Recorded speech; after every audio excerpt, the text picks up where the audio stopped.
So hello everyone, welcome to our class. And आज की class में हम अपना पहला गेस्ट पेपर करने जा रहे हैं। पॉलिटिकल साइंस का गेस्ट पेपर है ये। इसमें हम एक फुल मॉक टेस्ट लगाएंगे और देखेंगे कि आपका कितना स्कोर है। और देखो, जितने भी मैं क्वेश्चन कराऊंगा उसके बहुत ज़्यादा चांसेस है कि उसी तरीके के क्वेश्चन आपको आपके पेपर में देखने को मिल जाए। इसलिए मैं बोलूँगा कि जो भी क्वेश्चन आप करोगे आज, बहुत ध्यान से करना, बहुत सोच समझ के करना।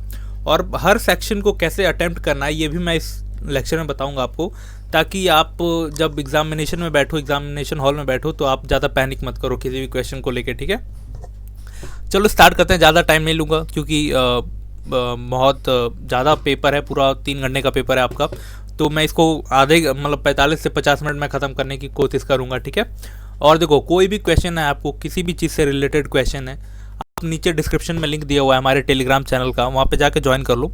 वहाँ पे मैंने अपनी पर्सनल आईडी पिन कर दी है, आपको हमें पर्सनल मैसेज मुझे करके यहाँ पे आप कुछ भी पूछ सकते हो हमसे। ठीक है, एंड प्लीज़ इस चैनल को सब्सक्राइब कर लेना, क्योंकि मैं अभी 5 गेस्ट पेपर आपको कराऊंगा। ठीक है, 5 गेस्ट पेपर कराने वाला हूँ, ये पहला गेस्ट पेपर है अभी।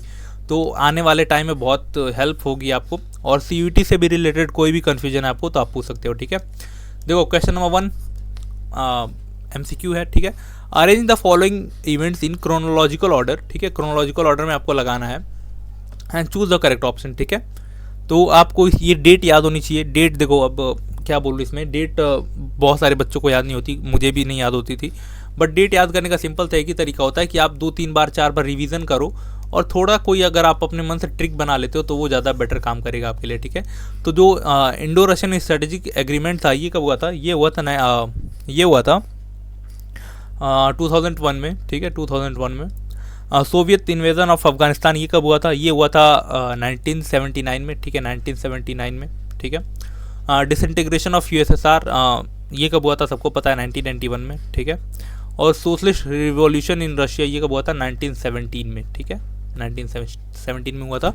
तो आपको सिंपल सा देखो, सबसे पहले सोवियत जब 1917 में रशियन रिवॉल्यूशन हुआ था, ये आपको पता है। ठीक है, तो आपको चौथे का तो एकदम कंफर्म था कि एक है। अब बाकी डेट आपको नहीं याद है, कोई दिक्कत नहीं। देखो ऑप्शन में पहले चौथा सबसे पहले कौन सा है? एक ही ऑप्शन है, तो एक ही ऑप्शन को आप करेक्ट करो, फिर आगे बढ़ो, उसमें कोई दिक्कत वाली बात ही नहीं है। ठीक है, क्वेश्चन नंबर 2 अगर हम देखते हैं तो question number 2, which one of the following was found for the planned development और development of India just after the independent. ठीक है, तो इंडिपेंडेंस यानी हमारे आज़ादी के तुरंत बाद कौन सा कमीशन या कौन सा इंस्टीट्यूशन बना था जो प्लान डेवलपमेंट के लिए प्लान डेवलपमेंट कर रहा था? ठीक है, तो इलेक्शन कमीशन कोई ऐसा नहीं था, प्लानिंग कमीशन बना था। ठीक है, और प्लानिंग कमीशन को 2015 में नीति आयोग ने रिप्लेस कर दिया है। ठीक है, तो ये भी आपको पता होना चाहिए। ठीक है, और हम आगे चलें तो which one of the following princely state of India initially oppose the joining of Indian Union? ठीक है,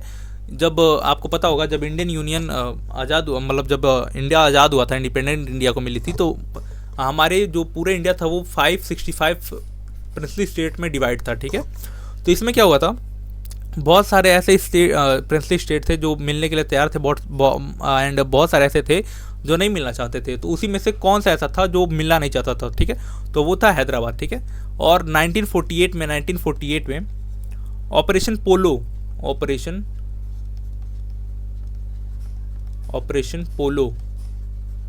ऑपरेशन पोलो चला के हमने इनको अपने में मिला लिया। ठीक है, 3 स्टेट बेसिकली थे जिन्होंने बहुत ज़्यादा दिक्कत की थी। पहला हैदराबाद हो गया, दूसरा जूनागढ़ हो गया, ठीक है, जूनागढ़ हो गया, और तीसरा था जम्मू एंड कश्मीर। ठीक है, और आगे चले हम देखते हैं। वेट,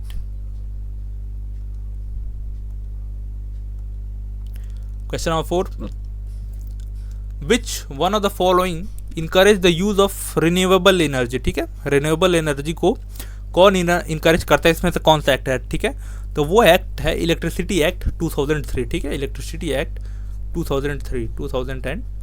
ठीक है, और मैं और आगे चलूँ तो ये बहुत अच्छा क्वेश्चन है, इस पर हम थोड़ा सा देखते हैं। लिस्ट दी हुई है आपको, लिस्ट 1 और लिस्ट 2, इनमें से आपको मैच करना है। ठीक है, अब देखो इसमें मुझे ज़्यादा ध्यान नहीं लगाने की जरूरत है। पहला, अ लैंड लॉक्ड कंट्री। ठीक है, land locked country south Asia में जो है, जो हमारा रीजन है, इसमें सिर्फ नेपाल है। ठीक है, नेपाल एंड भूटान है। ठीक है, तो भूटान तो है ही नहीं, तो नेपाल का 3 हो जाए, और नेपाल का ऑप्शन मतलब जो नेपाल है यानी ऑप्शन सी का 4th हो जाएगा। तो हम सी का 4th देख लेते हैं इसमें, ठीक है। सी का 4th ये रहा, खट आगे बढ़ो, ठीक है। ऑप्शन आपको अगर पूरा नहीं पता तो कोई बात नहीं, आप एक भी देख लोगे तो ठीक है, कोई दिक्कत नहीं, ठीक है। ऑप्शन ए का देख लेते हैं, the first country to liberalise the economy in South Asian region, ठीक है। तो फर्स्ट कंट्री एशिया में कौन था जिसने लिबरलाइज की थी अपनी इकोनॉमी, ठीक है, तो वो था इंडिया, ठीक है। इससे ही पहले शायद श्रीलंका ने कर दी थी, ठीक है, लेकिन श्रीलंका ऑप्शन में नहीं है तो कोई दिक्कत नहीं है, ठीक है। क्वेश्चन नंबर 6 असर्शन रीजन है, ठीक है। असर्शन दिया हुआ है, people started protesting against the increase in price of essential commodities, food scarcity and growing unemployment before the 4th general election, ठीक है, बिल्कुल सही बात है। 4th जनरल इलेक्शन से पहले जो लोग थे वो प्रोटेस्ट कर रहे थे प्राइस इंक्रीज को लेके, ठीक है। फूड की कमी थी, अनएम्प्लॉयमेंट थी, इसकी वजह से बहुत ज़्यादा लोग प्रोटेस्ट कर रहे थे, ठीक है। इसका रीज़न क्या दिया हुआ है? रीज़न दिया हुआ है failure of monsoon, widespread drought and decline in agriculture production and serious food shortage cause the problem, ठीक है, बिल्कुल सही बात है। उस टाइम पे जो कंडीशन था ऐसा बन गया था कि ये सारी प्रॉब्लम्स हो गई थी, क्योंकि मानसून का जो फेलियर था वो हो गया था, हर जगह सूखा पड़ गया था, एग्रीकल्चर जो प्रोडक्शन होना था वो कम हो गया था, ठीक है। तो both option A and R R correct and R is the correct explanation of A, ठीक है। आगे चलते हैं। आगे, which one of the following developing country was the first to successfully control the rate of growth of population, ठीक है। तो सबसे जो डेवलपिंग कंट्री है, सबसे पहला कौन सा डेवलपिंग कंट्री है जिसने अपने ग्रोथ रेट ऑफ पॉपुलेशन को कंट्रोल किया था, ठीक है, तो वो है श्रीलंका, ठीक है, वो है श्रीलंका, ठीक है। अब हम आगे चलते हैं। Question number 8, planning commission of India was replaced by NITI Aayog because, ठीक है, नीति आयोग को प्लानिंग कमीशन ने क्यों रिप्लेस किया था ये आपको बताना, ठीक है। तो इसलिए रिप्लेस कर दिया गया था क्योंकि it was becoming irrelevant to face the new challenges. ये जो प्लानिंग कमीशन था ये बनाया किस दौर में गया था? 1950s के 60s के टाइम पे, ठीक है। उस टाइम पे हमारे चैलेंजेस कुछ थे, उस टाइम पे हमारे एस्पिरेशन कुछ और थे, आज के टाइम पे हमारे चैलेंजेस कुछ और हैं और एस्पिरेशन कुछ और है। तो उसको देखते हुए प्लानिंग कमीशन को अबॉलिश कर दिया गया, उसकी जगह पे नीति आयोग ले आया गया, ठीक है। ये कब आया था? इसके आया था ये 2015 में, और इसके चेयरमैन कौन होते हैं? पीएम होते हैं, ठीक है, प्राइम मिनिस्टर होते हैं, ठीक है। चलो आगे चलते हैं। Question number 9, after the death of Lal Bahadur Shastri there was an intense competition for the post of prime minister between Indira Gandhi and which of the following, ठीक है। जब लाल बहादुर शास्त्री की डेथ हो गई उसके बाद इंदिरा गांधी और कौन से लीडर के बीच में बहुत ज़्यादा कंपटीशन थी प्राइम मिनिस्टर की सीट को लेकर, ठीक है। तो वो थे मोरारजी देसाई, ठीक है, मोरारजी देसाई, ठीक है। क्वेश्चन नंबर 10 देखते हैं। क्वेश्चन नंबर 10 बोला गया है, pleasantly the global atmosphere is warming up, ठीक है। धीरे धीरे हमारा जो एटमॉस्फेयर है हमारे पृथ्वी का वो धीरे धीरे गर्म होता जा रहा है, ठीक है। ऑप्शन रीजन देखते हैं, a study decline in the total amount of ozone in earth stratosphere, ठीक है। अब देखो जो हमारा जो अर्थ का एटमॉस्फेयर है वो गर्म क्यों हो रहा है? वो गर्म बस सिंपली इस वजह से हो रहा है क्योंकि हमारा जो ग्रीन हाउस गैसेज हैं, ठीक है, ग्रीन हाउस गैसेज हैं उनका अमाउंट हमारे एटमॉस्फेयर में इंक्रीज हो रहा है, ठीक है। तो वो एक रीज़न है, ठीक है। ये रीज़न नहीं है, ठीक है। एटमॉस्फेयर में अगर ऑक्सीजन की कमी कम हो रहा है, ठीक है, डिक्लाइन हो रहा है कमी, तो ये रीज़न नहीं है, कोई भी ऐसा रीज़न नहीं है जिसकी वजह से हमारे अर्थ का एटमॉस्फेयर बढ़ रहा है, ठीक है। तो एक तरफ से दोनों सही हैं। ऑप्शन ये भी सही है कि हमारे स्ट्रेटोस्फीयर में जो ओजोन है उसका जो लेवल है वो कम हो रहा है, टोटल अमाउंट कम हो रहा है, बट उससे इसका धरती के टेम्परेचर का कोई लेना देना नहीं है, ठीक है। तो ऑप्शन दोनों करेक्ट है, बट जो रीज़न है वो एक्सप्लेनेशन नहीं है असर्शन का, ठीक है। Question number 11, which event mark the end of communism in Soviet union, ठीक है। कौन से इसमें से इवेंट है जो मार्क करता है कि जो कम्युनिज्म था सोवियत यूनियन में वो खत्म हो गया? तो सिंपल सी बात है, जो डिसइंटीग्रेशन हो गया था यूएसएसआर का, तो वो उसी टाइम पे एंड हुआ था, ठीक है। और 12 देखें, name the state from which Chhattisgarh was carved out, मतलब कौन सा ऐसा स्टेट है जहाँ से छत्तीसगढ़ काट के यानी निकाल के बनाया गया था, तो वो है मध्य प्रदेश, ठीक है। बिहार से झारखंड बना है, उत्तर प्रदेश से कौन सा बना है, उत्तर प्रदेश से बना है यूके यानी उत्तराखंड हमारा, ठीक है। चलो ये क्वेश्चन आ गया, सॉरी ये क्वेश्चन आ गया 2 नंबर के क्वेश्चन, इनको हम थोड़ा सा बहुत इजी वे में देखेंगे। देखो सेक्शन ए यानी जो हमारा मल्टीपल चॉइस क्वेश्चन होता है वो ज़्यादा डिफिकल्ट होता है, क्यों? क्योंकि उसमें आपका जो पूरा एनालिटिकल जो थिंकिंग होता है वो इन्वॉल्व होता है। अगर आपको आंसर आ रहा है तो आप करोगे, और आंसर नहीं आ रहा तो आप आगे बढ़ोगे, ठीक है। बट जो सेक्शन बी होता है यानी जो आपका शॉर्ट आंसर होता है, जो 2 नंबर के आंसर होते हैं, जिसमें क्या होता है, इसमें 2 ही नंबर, ये तो बहुत छोटा आंसर लिखना होता है आपको 2 नंबर का, वो भी जितने भी क्वेश्चन होते हैं बहुत ज़्यादा इजी होते हैं, बहुत सिंपल लैंग्वेज में होते हैं और बहुत इजीली आप इसको अटेम्प्ट कर सकते हो बिना किसी प्रॉब्लम के, ठीक है। अभी देखो क्वेश्चन हम देखते हैं।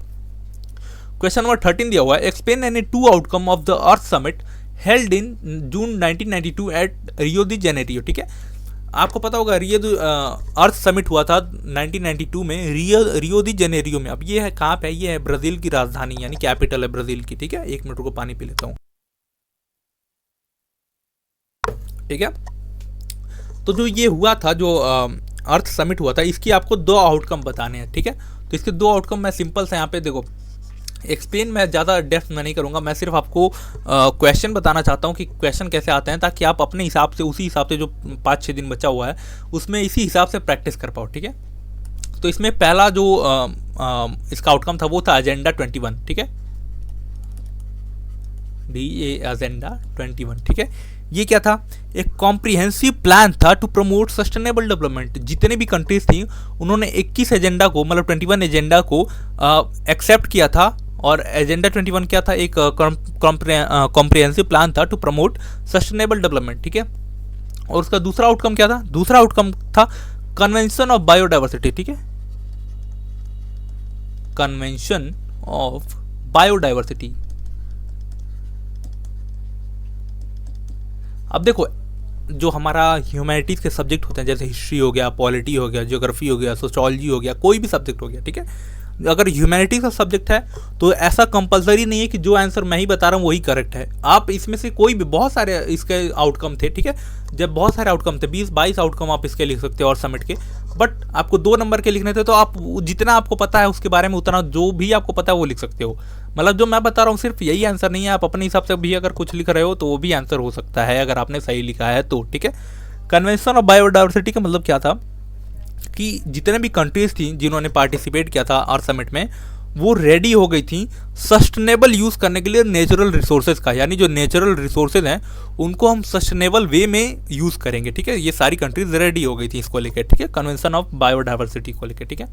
क्वेश्चन नंबर, ये हमने कर लिया है, 1 मिनट में यहाँ पे टिक लगा देता हूँ। क्वेश्चन नंबर 14 देखते हैं, analyse any 2 reasons as to why issue of environment and natural resource have become the part of world politics, ठीक है। मतलब ऐसा क्यों है कि जो इन्वायरमेंट और जो नेचर का प्रॉब्लम है वो वर्ल्ड पॉलिटिक्स का पार्ट बन गया है। मतलब हम क्यों इसको वर्ल्ड लेवल पे डील करते हैं, क्यों वर्ल्ड लेवल पे हम इसको डिस्कस करते हैं, ऐसा आपको बताना था, ठीक है। तो इसका जो देखो 2 रीज़न है। पहला 2 रीज़न आपको 2 नंबर का है तो 2 ही रीज़न लिखने हैं, ऑब्वियस सी बात है, ठीक है। पहला रीज़न इसका होगा जैसे क्लाइमेट चेंज हो गया, जो ग्लोबल जो प्रॉब्लम है, जो इन्वायरमेंटल प्रॉब्लम है वो ग्लोबल नेचर के हैं, जो जैसे क्लाइमेट चेंज हो गया, ओजोन डिप्लीटेशन हो गया, डिफॉरेस्टेशन हो गया। ये सिर्फ किसी एक पर्टिकुलर कंट्री को टारगेट नहीं करते, ये पूरे वर्ल्ड को, यानी पूरे जो ग्लोब है ना उसको टारगेट करेंगे, ठीक है।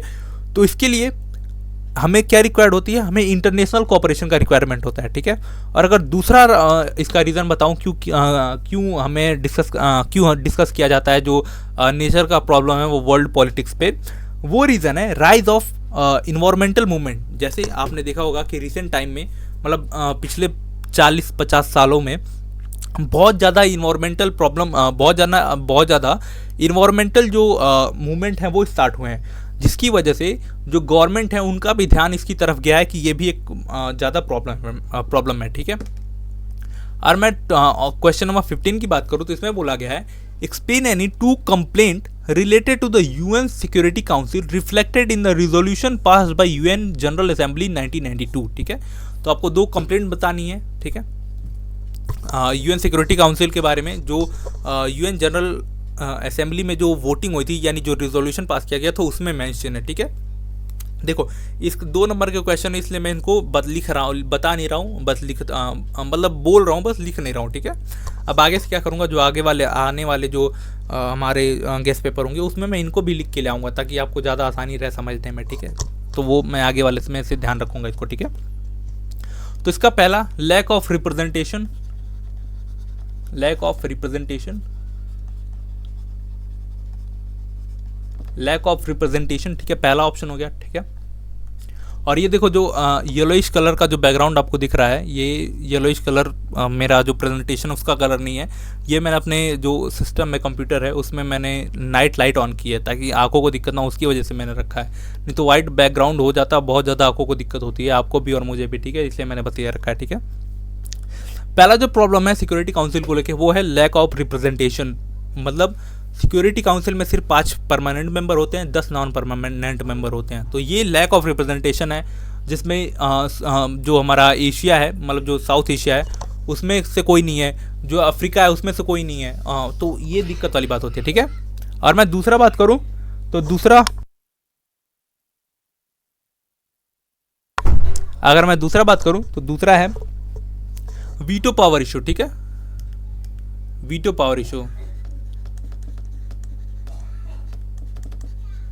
Veto power issue. ठीक है, वीटो को लेके बहुत ज़्यादा वो बोला जाता है कि वीटो जो है, वीटो जो सिस्टम है वो डिस्क्रिमिनेटरी है, वो डेमोक्रेटिक नहीं है। ठीक है, तो ये भी एक सही बात है। ठीक है, अगर मैं क्वेश्चन नंबर 16 को लेके बोलूँ, explain any 2 reasons to consider the year 1967 as the landmark year in the Indian politics and electoral history. मतलब कोई आपको 2 रीज़न बताने हैं कि क्यों 1967 का जो ईयर है वो लैंडमार्क ईयर कंसिडर किया जाता है इंडियन पॉलिटिक्स में। ठीक है, इसके 2 रीज़न आपको बताने हैं। तो इसका 2 रीज़न बहुत सिंपल है।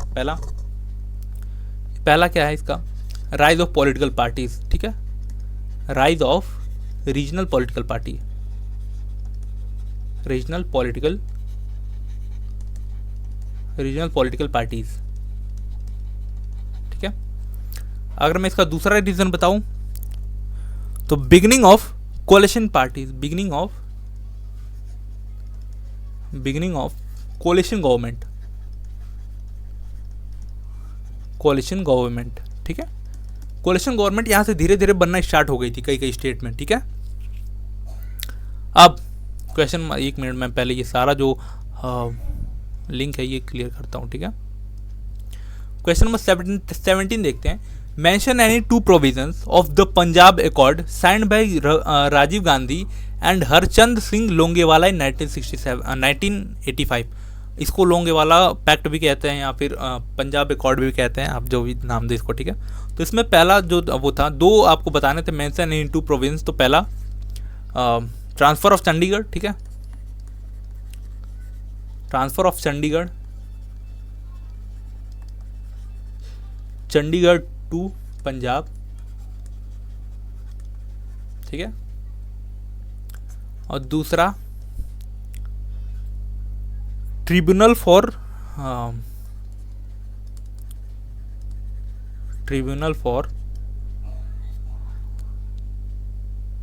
Water dispute. ठीक है, जो वाटर डिस्प्यूट था पंजाब, हरियाणा और राजस्थान के बीच में, उसको लेके एक ट्रिब्यूनल बनाई गई, यानी एक इंस्टीट्यूशन बनाया गया, यानी एक कमीशन बनाया गया, जो ये डिसाइड करेगा कि किसको कितना पानी मिलेगा। ठीक है, ये 2 प्रोविजंस यानी 2 पॉइंट्स थे पंजाब अकॉर्ड के, ये मैं लिख दिए हैं। और भी बहुत सारे पॉइंट्स थे, आपको कोई याद होता तो आप वो लिख सकते थे। ठीक है, question number 18, explain any 2 advantage of कोalition government. ठीक है, 2 एडवांटेज आपको बताने हैं कोalition गवर्नमेंट के। ठीक है, तो इसका सबसे पहला जो एडवांटेज होता है वो होता है ब्रॉडर रिप्रेजेंटेशन। ठीक है, BROADER,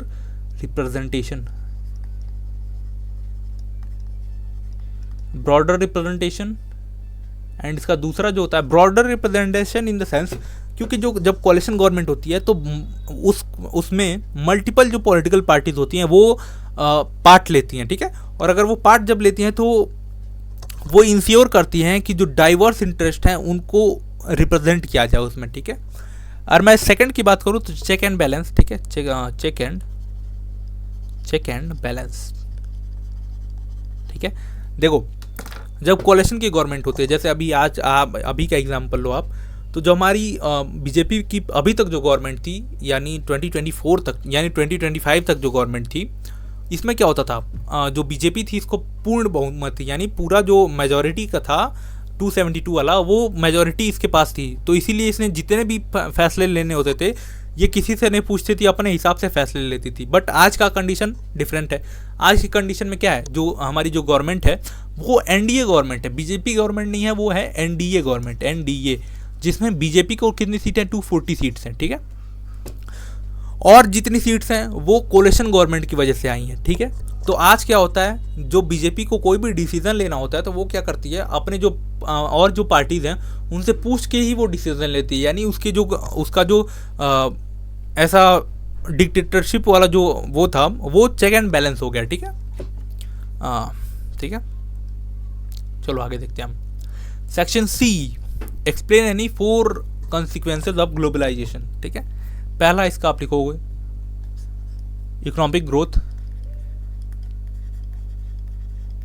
अभी 6 नंबर वाले क्वेश्चन मैंने टाइप करके ले आया हूँ, ऐसा नहीं है। ठीक है, बस यही वाले जो छोटे छोटे क्वेश्चन इनको ही मैं बस लिखा रहा हूँ। ठीक है, इकोनॉमिक ग्रोथ।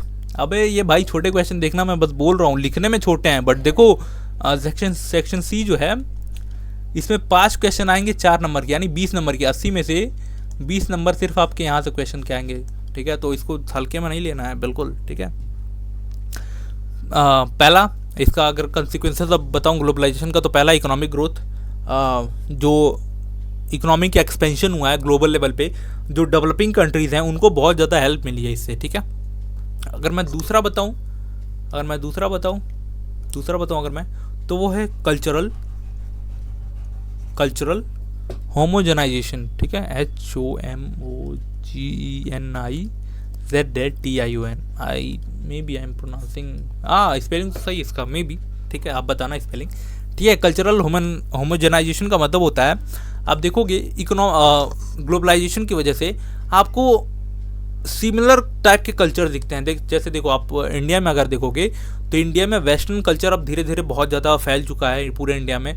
और अब ये भी देखोगे आपकी जो वेस्टर्न कंट्रीज़ हैं, जैसे ब्रिटेन है, फ्रांस है, जर्मनी है, यूएस है, वहाँ पे भी इंडियन कल्चर कहीं कहीं प्रमोट होता दिखता है। ठीक है, हमें तो कल्चरल होमोजेनाइजेशन हो रहा है। क्यों हो रहा है? क्योंकि जो हमारा सोशल मीडिया है वो बहुत ज़्यादा एक्टिव है, ग्लोबल सोशल मीडिया जो है बहुत एक्टिव है। ठीक है, और इसमें अगर कोई रीज़न बताऊँ तो rise of MNCs, multinational companies. ठीक है, बहुत जब सिर्फ ग्लोबलाइजेशन की वजह से ही मल्टीनेशनल कंपनीज का राइज हुआ है। ठीक है, और इसकी वजह से ग्लोबलाइजेशन की वजह से एक और चैलेंज आया है, कॉन्सिक्वेंस है, वो है इन्वायरमेंटल चैलेंज। ठीक है, इन्वायरमेंटल चैलेंज का मतलब है, आप देखो आपको इकोनॉमिक ग्रोथ करनी है, आपको आज के प्रेजेंट टाइम की दुनिया से कॉम्पिटिट करना है, तो आपको क्या करना होगा, आपको जितने भी इकोनॉमिक वो हैं, मतलब जितने भी नेचुरल रिसोर्स हैं उनको बहुत एक्सट्रीम लेवल पे यूज़ करना पड़ेगा, बहुत ज़्यादा डिफॉरेस्टेशन करना पड़ेगा। उसकी वजह से क्या होता है, उसकी वजह से जो इन्वायरमेंटल कंसर्न यानी जो इन्वायरमेंटल चैलेंज डेवलप होने लगता है। ठीक है, अगर देखो क्वेश्चन नंबर 19 हमने सॉल्व कर लिया, क्वेश्चन नंबर 20 देखते हैं। ठीक है, मैं लिख के बैठा हूँ भाई, ऐसा नहीं लेक्चर मैं बहुत प्लानिंग के साथ बनाता हूँ। ठीक है, देखो क्वेश्चन बोला गया है, question number 20, after the disintegration of USSR, ठीक है, यानी Soviet Union, India has maintained good relation with all the new independent countries, but the most cordial relation are still with Russia and India. ठीक है, इसको मैं थोड़ा सा समझो, अब मैं पानी पी लेता हूँ, 1 मिनट रुको।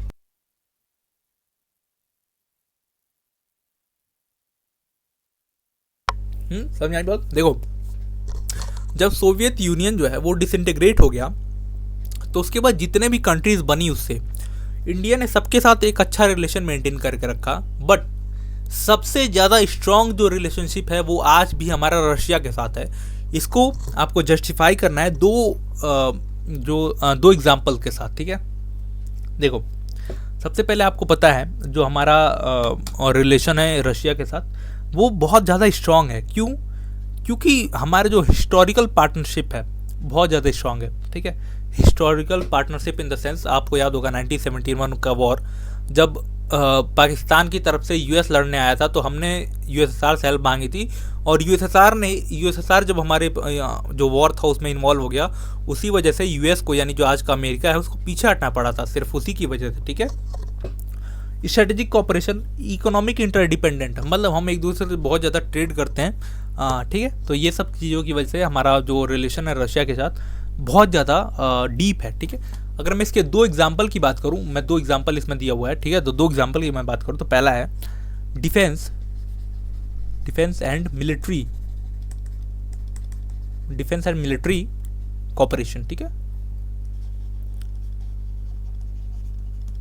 देखो आज भी आप देखोगे तो इंडिया में जितना हम यूज़ करते हैं, जितना वेपन यूज़ करते हैं, उसमें से 60 to 70% जो है वो रशियन मेड है। चाहे वो हमारे सुखोई हो या फिर मिग हो या फिर हमारा S-400 हो, जितने भी हमारे वेपन हैं वो most of the weapon are made of ये रशिया। ठीक है, रशिया से बने हुए हैं वो। ठीक है, तो और आज भी देखोगे रशिया हमारे लिए सबसे ज़्यादा वेपन एक्सपोर्टर है, मतलब हम सबसे ज़्यादा वेपन जो है वो इंपोर्ट करते हैं रशिया से। हाँ, वो एक्सपोर्टर है हमारे लिए सबसे बड़ा। ठीक है, अगर मैं बात करूं और अगर दूसरा एग्जांपल दूं मैं, तो strategic and economic partnership, strategic and economic partnership. ठीक है, देखो 2001 में जो हमने एग्रीमेंट किया था, इंडो रशिया एग्रीमेंट। ठीक है, उसकी वजह से हमने क्या किया, हमने रशिया के साथ कोलैबोरेट किया है न्यूक्लियर उसमें सेक्शन में, स्पेस में, रिसर्च में, ट्रेड में। ठीक है, और रशिया क्या है, रशिया हमारे जो परमानेंट सीट का जो क्लेम है यूएन में, उसको भी प्रमोट करता है, उसको भी सपोर्ट करता है। ठीक है, तो इसलिए हमारा बहुत अच्छे रिलेशन है रशिया के साथ। ठीक है, मैं थोड़ा सा बोलूँगा, आप अगर न्यूज़ देखते या फिर थोड़ा सा जो करंट अफेयर है उससे आप थोड़ा सा फैमिलियर होते तो ये सारे क्वेश्चन आप बहुत इजीली सॉल्व कर सकते थे। ठीक है, 21 explain any 2 main challenges faced by Pakistan in establishing successful democracy. 2 challenges आपको बताने हैं। ठीक है, क्यों पाकिस्तान हमेशा फेल हो जाता है सक्सेसफुल डेमोक्रेसी को इस्टेब्लिश करने में। ठीक है, इसका पहला चैलेंजेस जो मिलिट्री, उसका जो नेचर है कि मिलिट्री इंटरवेंशन इन पॉलिटिक्स। ठीक है, जो वहाँ की जो मिलिट्री होती है उसकी पॉलिटिक्स में बहुत ज़्यादा इंटरफेयर होता है। ठीक है, इसी में आप देखोगे जो मल्टीपल मिलिट्री कोप्स हो चुके हैं वहाँ पे, बहुत ज़्यादा तख्ता पलट हो चुका है, सैन्य तख्ता पलट हो चुका है। जैसे आपको पता होगा, जैसे जनरल अयूब खान हो गए, जनरल जियाउल हक हो गए, जनरल परवेज़ मुशर्रफ हो गए, ये लोग ऐसे जो जनरल थे जिन्होंने कूप की थी, मिलिट्री कूप होती है वो किया था इन्होंने। ठीक है, अगर मैं इसका दूसरा रीज़न बताऊं तो जो पॉलिटिकल और जो इंस्टीट्यूशनल इंस्टेबिलिटी है, या वहाँ की जो मतलब जो पॉलिटिक्स है वो बहुत ज़्यादा ऐसा नहीं है कि कोई भी वहाँ का जो प्राइम मिनिस्टर है वो उसने अपना 5 साल का टर्म नहीं पूरा किया हुआ है, 5 साल से पहले उसको हटा दिया जाता है। ठीक है, जैसे नवाज शरीफ हो गए, आज के टाइम पे आप देखोगे तो इमरान खान हो गए, बेनजीर भुट्टो हो गई। ठीक है, क्या हुआ, ये लोगों ने, जब ये लोग तो इलेक्ट होके आए थे, बट क्या हुआ, इन लोगों को वहाँ की जो मिलिट्री है या फिर जो एक्सटर्नल जो सोर्सेज हैं उन्होंने पूरा ही नहीं करने दिया 5 साल। ठीक है, और अगर मैं दूसरा इनका बताऊं तो वीक पॉलिटिकल इंस्टीट्यूशन, मतलब यहाँ की जो जुडिशरी है, यहाँ के जो इंस्टीट्यूशन है, जुडिशरी हो गई, जो ध्यान रखती है कि कहीं भी जो कॉन्स्टिट्यूशन है उसको ना तोड़ा जाए, तो वो बहुत वीक है। ठीक है, और रिलीजियस एक्सट्रीमिज्म है, बहुत ज़्यादा रिलीजन को भाव देने वाले लोग हैं। जैसे अगर हमसे कोई पूछेगा, इंडियन से कोई पूछेगा अगर, तो आप पूछा जाएगा अगर आप धर्म को सबसे पहले रखते हो या देश को, तो हम बोलेंगे देश को सबसे पहले रखना है, बट वहाँ के लोग धर्म को अपने सबसे ऊपर रखते हैं, फिर बाद में देश को रखते हैं। तो ये वहाँ की जो सोच है, यही रीज़न है वहाँ के पीछे होने का। ठीक है, तो ऐसे थोड़ा सा आप इसको लिख सकते थे। अगर मैं 22 की बात करूँ, ठीक है, 22 की बात करूँ, describe any 4 circumstances that lead protest against Congress government during 1974 to 1975। ठीक है, कुछ आपको 4 रीजन बताने हैं जो जिसकी वजह से प्रोटेस्ट हुआ था कांग्रेस गवर्नमेंट के खिलाफ। ठीक है, 1974 और 75 में। ठीक है, इसका पहला रीज़न जो था आपको पता ही होगा, इस टाइम भी इकोनॉमिक क्राइसिस बहुत ज़्यादा थे। ठीक है, इकोनॉमिक क्राइसिस थी। ठीक है, इकोनॉमिक क्राइसिस, ठीक है। आप सिर्फ सुनो, आप ईयरफोन लगाओ, आप सिर्फ सुनो इस लेक्चर को, ठीक है। अब मैं भी बोलूँगा नहीं, मैं भी लिखूँगा नहीं, बोलता रहूँगा, ठीक है। बहुत ज़्यादा उस टाइम पे इकोनॉमिक क्राइसिस थी, ठीक है। इन्फ्लेशन बहुत हाई था, ठीक है। बहुत फूड शॉर्टेज हो गई थी, बहुत ज़्यादा हाई अनएम्प्लॉयमेंट था वहाँ पे, ठीक है। और फिर क्या हुआ, इसी को देखते हुए जो मूवमेंट स्टार्ट हो गया गुजरात में 1974 में, ठीक है। जो गुजरात में स्टूडेंट थे उन्होंने बहुत बड़े लेवल पे प्रोटेस्ट स्टार्ट कर दिए थे करप्शन के अगेंस्ट और प्राइस रेस्ट के अगेंस्ट, ठीक है। और उसी से इंस्पायर होके बिहार में एक मूवमेंट स्टार्ट हुआ जिसको जयप्रकाश नारायण ने यानी जेपी नारायण ने लीड किया था।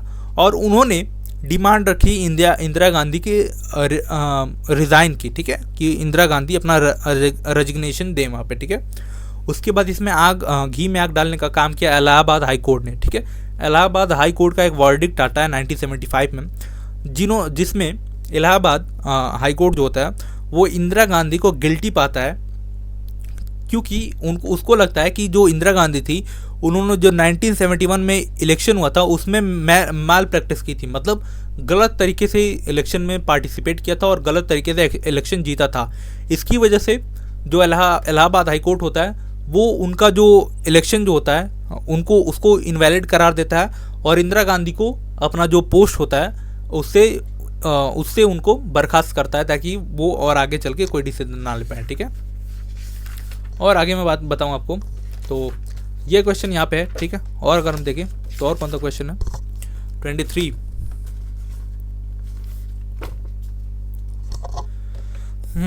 ये क्वेश्चन, चलो 23, describe the event that took place in Sikkim from the first times of India's independence to its merger, ठीक है। यहाँ पे देखो, यहाँ पे आपको कहानी सुनानी थी, इंडिया जब इंडिपेंडेंट हुआ था तब सिक्किम कैसा था और सिक्किम जब तक मिल नहीं गया इंडिया में तब तक क्या कंडीशन थी, ठीक है। तो ये मैं कहानी के माध्यम से, मतलब कहानी के थ्रू आपको याद दिला देता हूँ, उसके बाद आपको ये भूल नहीं पाओगे, ठीक है। देखो क्या होता है, 1947 में इंडिया को इंडिपेंडेंट मिलती है। सिक्किम क्या डिसाइड करता है, सिक्किम डिसाइड करता है कि हमें इंडिपेंडेंट रहना है, ठीक है। हम इंडिया के साथ नहीं मिलेंगे, हमें आज़ाद रहना है, ठीक है। फिर क्या होता है 1950 में, ठीक है, 1950 में इंडिया सिक्किम के साथ एक एग्रीमेंट साइन करता है जिसमें सिक्किम को इंडिया का प्रोटेक्टोरेट बना दिया जाता है, ठीक है। सिक्किम को इंडिया के प्रोटेक्शन में रखा जाता है, ठीक है। सिक्किम देखो बहुत छोटा है, उस पर कोई भी हमला कर सकता था, इसलिए 1915 में इंडिया और सिक्किम एक पैक्ट साइन करते हैं जिसमें बोला जाता है कि जो सिक्किम का जो प्रोटेक्शन होगा, उसके जो फॉरेन अफेयर्स होंगे, उसका जो डिफेंस होगा, उसका जो कम्युनिकेशन होगा, उसको कौन हैंडल करेगा, उसको हैंडल करेगा इंडिया, ठीक है। आने वाले 25 सालों तक सब कुछ बहुत ध्यान से चलता है, ठीक है। फिर क्या होता है 1973-1974 में सिक्किम में बहुत बड़े लेवल पे प्रोटेस्ट स्टार्ट होता है। वहाँ के लोग डेमोक्रेसी को डिमांड करते हैं कि हमारे यहाँ भी डेमोक्रेसी होनी चाहिए, ठीक है। इससे पहले क्या था कि वहाँ पे मोनार्की रूल थी, ठीक है, मोनार्क जो राजा थे वो रूल करते थे, ठीक है। फिर इंडिया वहाँ पे इंटरवीन करता है। 1975 में रेफरेंडम होता है। रेफरेंडम का मतलब होता है वहाँ के लोगों से पूछा जाता है कि आपको इंडिपेंडेंट रहना है या फिर इंडिया के साथ मिलना है। क्या होता है, अप्रैल में रेफरेंडम होता है, 97% से ज़्यादा लोग बोलते हैं कि हमें इंडिया को ज्वाइन करना है, ठीक है। फिर क्या होता है 16 मई 1975 को सिक्किम 22 नंबर का यानी 22nd नंबर का स्टेट बन जाता है इंडिया का, ठीक है। समझ में आ गई बात आपको। चलो ये देखो क्वेश्चन नंबर 24, सिंपल सा। इसको देखो, मैं ये नहीं पढ़ूंगा मैं, देखते हैं क्वेश्चन सॉल्व होता है नहीं, अगर नहीं हुआ तो फिर हम देखेंगे, ठीक है। क्वेश्चन नंबर 1 देखते हैं इसका। Which principle was followed for the division of British India at the time of partition इन 1947। कौन से प्रिंसिपल को हमने फॉलो किया था ब्रिटिश इंडिया को डिवाइड करने में, ठीक है। ये आपको बताना है, ठीक है। सबको पता है प्रिंसिपल ऑफ रिलीजियस मेजोरिटी, यानी जो मुस्लिम का जहाँ पे जाता है वहाँ उसको पाकिस्तान बना दिया, जहाँ पे हिंदू जाता है उसको इंडिया रखा, हिंदुस्तान रख दिया, ठीक है। क्वेश्चन नंबर 2 देखते हैं इसका। फर्स्ट डेप्यूटी प्राइम मिनिस्टर कौन थे फ्री इंडिया के, तो first deputy prime minister Sardar Patel और यही पहले होम मिनिस्टर भी थे, ठीक है। How many princely states are there in British India at the time of independence, ठीक है। 565 रियासतें थी, आपको पता ही है। तो ये भी मैंने देखो 3 क्वेश्चन भी हमने बड़े सॉल्व कर लिया, ठीक है। बट अगर कोई क्वेश्चन आपको दिक्कत दे तो आपको एक बार पैसेज के थ्रू गो थ्रू कर लेना, ठीक है। क्वेश्चन नंबर 4 देखते हैं। विच one of the following statement about the princely state is not correct, ठीक है। प्रिंसली स्टेट से रिलेटेड कौन सा जो स्टेटमेंट है वो करेक्ट नहीं है, ठीक है। ऑप्शन ए देखते हैं। The Indian government was ready to give autonomy to some region, ठीक है। इंडियन गवर्नमेंट बिल्कुल रेडी थी कि अगर कोई स्टेट को कुछ स्पेशल ऑटोनॉमी चाहिए तो वो हम देंगे, बिल्कुल सही बात है, ये तो सही बात है, ठीक है। The ruler of Junagadh has decided to be the part of independent India, नहीं। जूनागढ़ जूनागढ़ जूनागढ़ हैदराबाद,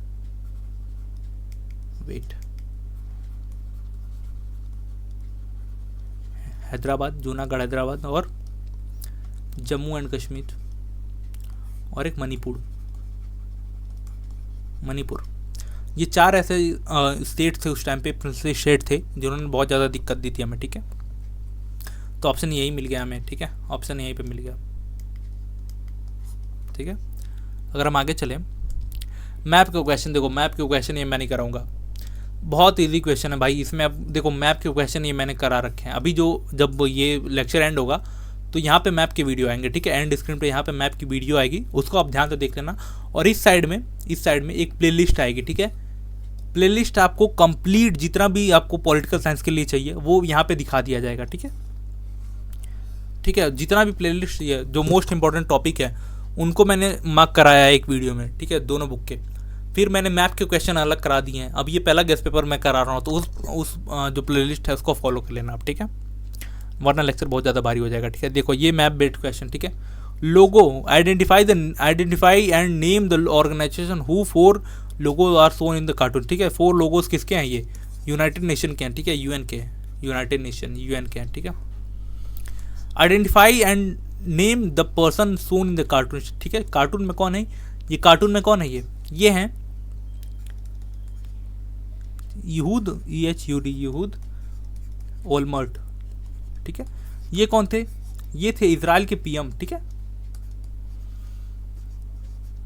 इजराइल पीएम, ठीक है। कब थे ये? 2006 में, ठीक है, जब इजराइल ने लेबनान पे अटैक किया था, ठीक है, लेबनान पे अटैक किया था, ठीक है। क्वेश्चन पूछा है why did Israel attack Lebanon, ठीक है। इजराइल ने लेबनान पे अटैक क्यों किया था? देखो इजराइल ने लेबनान पे अटैक सिर्फ इसलिए किया था क्योंकि लेबनान में जो हिजबुल्ला ग्रुप है, ठीक है, हिजबुल्ला ने इजराइल के 2 जो मिलिट्री के पर्सन थे उनको किडनैप कर लिया था, ठीक है। उसी की वजह से अटैक कर दिया था इजराइल ने, ठीक है। 27 ये देखते हैं हम, ठीक है। 27 का क्वेश्चन क्या था पहले देख लेते हैं।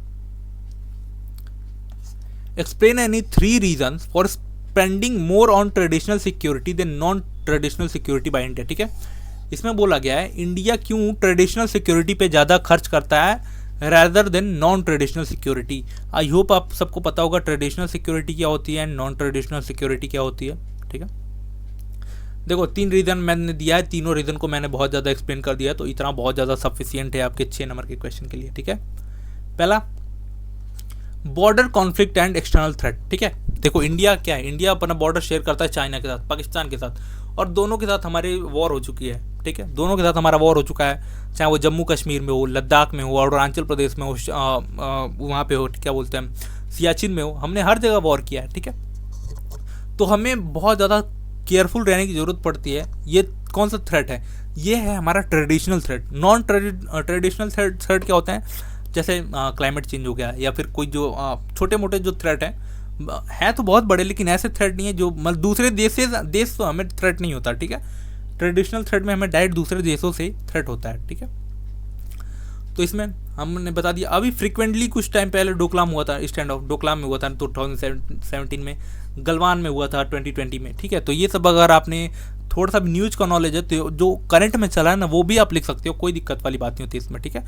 अगर दूसरा मैं बात करूँ तो terrorism and internal security issue, ठीक है। टेररिज्म का मतलब क्या है? देखो आपको पता होगा इंडिया में कई बार टेरर अटैक हो चुके हैं, चाहे वो 2008 में मुंबई अटैक हो, या फिर 2019 में पुलवामा में हो, फिर उरी हो, ठीक है, या फिर आप नक्सलाइट मूवमेंट देख लो सेंट्रल इंडिया में, या फिर नॉर्थ ईस्टर्न स्टेट्स में, ठीक है। तो बहुत ज़्यादा ऐसे हैं जो जिसकी वजह से हमें ट्रेडिशनल जो सिक्योरिटी उन पर बहुत ज़्यादा ध्यान रख देना पड़ता है, वरना ये लोग तो हमें तोड़ के अलग भाग जाएंगे, ठीक है। और अगर मैं बात करूं तो जियो पॉलिटिक्स एंड स्ट्रेटेजिक कंसिडरेशन, ठीक है। अगर हम देखो, अगर हमें डोमिनेट करना है किसी को, तो हमारा जो रोल होता है, जो हमारा पावर होता है, वो हमारे मिलिट्री से शो होता है। अगर हम अपनी मिलिट्री को स्ट्रॉन्ग रखेंगे तो क्या होगा, हम डोमिनेट कर पाएंगे अपने इस रीजन में, साउथ एशियन रीजन में डोमिनेट कर पाएंगे। हम अपने जो हमारा जो ओशियानिक रीजन है, यानी जो इंडियन ओशन का रीजन है, उसको प्रोटेक्ट कर पाएंगे, ठीक है। हम जितना इन्वेस्टमेंट करेंगे नेवी में, एयरफोर्स में, ठीक है, वो हमारे लिए बहुत हेल्पफुल होगा, ताकि हम अपने जो बॉर्डर्स हैं उनको सिक्योर कर पाएँ, ठीक है। तो इन सब चीज़ों की वजह से हो सकता है, ठीक है। क्वेश्चन नंबर 28 देखते हैं क्या दिया हुआ है। 28, while the Chinese economy has improved dramatically, why has everyone in China not received the benefit of the reform, ठीक है। देखो, चाइना बहुत बड़े लेवल, बहुत ज़्यादा डेवलप हो चुका है, सबको पता है, बट चाइना में जो डेवलपमेंट है उसका जो बेनिफिट है सबको नहीं मिला है, ठीक है। 3 रीज़न आपको बताने थे इसका, ठीक है। देखो, ये क्वेश्चन बहुत ईजी है, ये मैंने इसका पूरा सॉल्यूशन लिख दिया है, ठीक है।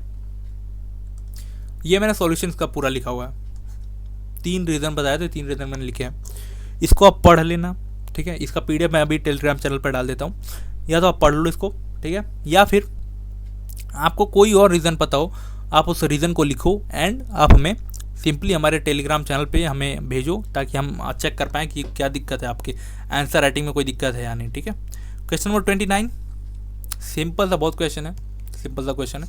Explain any 3 major development which took place in Indian politics during last decade of 20th century, यानी 1990s के बाद से 20s तक, 2000 तक, इन 10 सालों में बहुत ज़्यादा पॉलिटिकल चेंजेस हुए हैं, मेजर डेवलपमेंट हुए हैं पॉलिटिक्स में, ये आपको बताने थे, ठीक है। 3 बताने थे, मैंने 6 नंबर क्वेश्चन है तो 6 लिख दिए यहाँ पे। जैसे एरा ऑफ कोalition पार्टीज, ठीक है, बीजेपी का राइज होता है इसी टाइम पे, इकोनॉमिक रिफॉर्म होते हैं 1991 में, ठीक है। PV नरसिम्हा राव यहाँ पे प्राइम मिनिस्टर होते हैं, और जो हमारे क्या बोलते हैं वो डॉक्टर मनमोहन सिंह वो होते हैं फाइनेंस मिनिस्टर, जिसमें हम अपनी इकोनॉमी को ओपन कर देते हैं, ठीक है। इसी टाइम पे मंडल कमीशन आता है, आपको बहुत इंपॉर्टेंट है, मोस्ट इंपॉर्टेंट याद रखना है आपको, ठीक है, आपके एग्जामिनेशन के पर्सपेक्टिव से, ठीक है। उसके बाद कम्युनल एंड रीजनल कॉन्फ्लिक्ट, आपको पता होगा बाबरी मस्जिद डिमोलिशन हुआ था 1992 में, ठीक है। और न्यूक्लियर टेस्ट 1998 में हमने किया था, ठीक है, अटल बिहारी वाजपेयी की अंडरशिप में। तो ये सारे चैलेंजेस थे यहाँ पे, ठीक है, मतलब ये सारे पॉलिटिकल डेवलपमेंट हुए थे यहाँ पे, ठीक है। क्वेश्चन नंबर 30 की बात करूँ, the foreign policy of India, independent India has pursued the dream of peaceful world, ठीक है। जो इंडिया की फॉरेन पॉलिसी है वो जो पीसफुल वर्ल्ड है ना, उसको सपोर्ट करती है, ठीक है। 3 एग्जाम्पल्स के थ्रू आपको ये बताना था, ठीक है। तो 3 नहीं, मैंने 6 लिख दिए हैं, चलो देख लेते हैं। नॉन अलाइनमेंट पॉलिसी, हम किसी भी गुट में नहीं जाएंगे, चाहे वो USSR का हो या US का हो, ठीक है। हम UN को सपोर्ट करते हैं, ठीक है। UN को हम मानते हैं कि इंटरनेशनल लेवल पे कोई एक ऑर्गेनाइजेशन होना चाहिए जो सबके बीच में अगर कोई कॉन्फ्लिक्ट है तो वो कोलैबोरेट करा के उसको सॉल्व कर पाए, ठीक है। हमने चाइना के साथ पंचशील एग्रीमेंट किया है, ठीक है, ताकि हमारा जो कोई भी वॉर ना हो पाए, ठीक है, चाइना के साथ, ठीक है। और जो हम जो न्यूक्लियर रेस लगा होता है कि हम किसके पास न्यूक्लियर रेस जाता है, न्यूक्लियर वेपन जाता है, उसको हम अपोज करते हैं, ठीक है। और हम जो हमारा रीजनल पीस है उसको हम सपोर्ट करते हैं, मतलब हमारा जो साउथ एशियन रीजन है इसमें हमने रोल प्ले किया है ताकि यहाँ पे वॉर ना हो पाए, ठीक है। क्योंकि हम यहाँ पे सबसे बड़े स्टेट कंट्री हैं, और ऐसा डेवलपिंग कंट्री, और इस एरिया का सबसे जो बड़ा, इस रीजन का जो सबसे बड़ा और सबसे डेवलप्ड कंट्री है वो है इंडिया। तो इंडिया ऐसा यहाँ पे रोल प्ले करता है ताकि यहाँ पे कोई भी वॉर ना हो पाए, ठीक है। हम ग्लोबल जस्टिस को एडवोकेट करते हैं, ठीक है, समझ में आई बात आपको। तो ये लेक्चर यहाँ पे एंड होता है, और उम्मीद करता हूँ आपको वीडियो अच्छी लगी होगी। If you like this video, do subscribe our channel. Till then keep learning, keep growing, stay connected. God bless you all and जय हिंद।